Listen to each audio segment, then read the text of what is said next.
Vandana Malik's Weight Loss Battle, Episode 9. So how long was I able to maintain the slimmest ever weight that I had hit in 20 years? Not too long, unfortunately. I had to undergo another surgery the following year, this one on my ovaries, post which something rather distressing happened. I began to internalize the idea of being fat. I believed so strongly that I was in fact that I kept giving in to every urge, every indulgence that came my way. There was simply no stopping the weight gain train. Even the comforting words of the same doctor did very little to convince me. I seemed to eat just to gain weight. Giant Toblerone bars, large pieces of milk cake, I ate them all. It was a funnily twisted case of mind over matter. The mind assured me I was going to swell up, and my matter, body, made sure that I did. How I regret that folly to this day. From being the thinnest in 20 years then, I went to being the heaviest. I was also 20 years older, which made the weight gain even tougher to tackle. But give up, I will not. A new day, a new diet. Telemarketing. Telemarketing was a relatively new concept at the time, and I soon fell prey to its charms.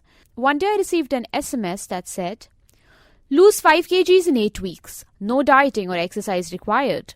Call for an appointment, etc., etc." I was instantly and irrevocably hooked.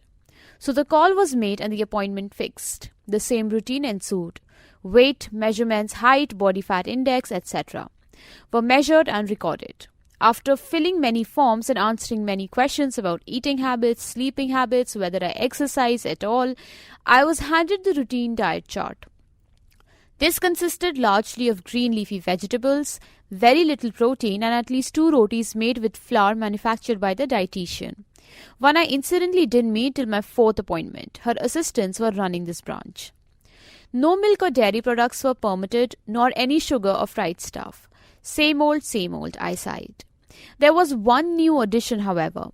Multiple little packets of different pills were introduced into my life to be taken at different times before and after meal times. I was a woman gone desperate at this point, so I gave it a shot. The first few weeks went splendidly. I followed the diet to the T.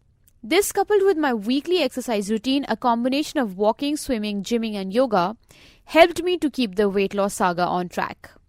The weight loss train chugs along. But then I hit a dead end, and the target kept slipping. It was as if my body had ultimately reached a pit stop and had declared a strike. Experiment no further, it begged. A long-awaited plaint, and I finally listened. I also realized, somewhat belatedly, I grant, that these claims of lose n number of kilos in n number of weeks were nothing short of glitzy marketing strategies tailored to suit the unsuspecting client. The reality is, there are no shortcuts to losing weight. The long-term solution, and the only one, is to make a change in one's lifestyle. A change which is within the realm of reality and one that can be sustained. In episode 10, I will share what it took for me to make this change. Till then, I leave you with a well-learned mantra: mind over matter. What I mean is, it is only when you can believe yourself to be fit, can convince yourself of the possibility that you could be fit, will you actually achieve it.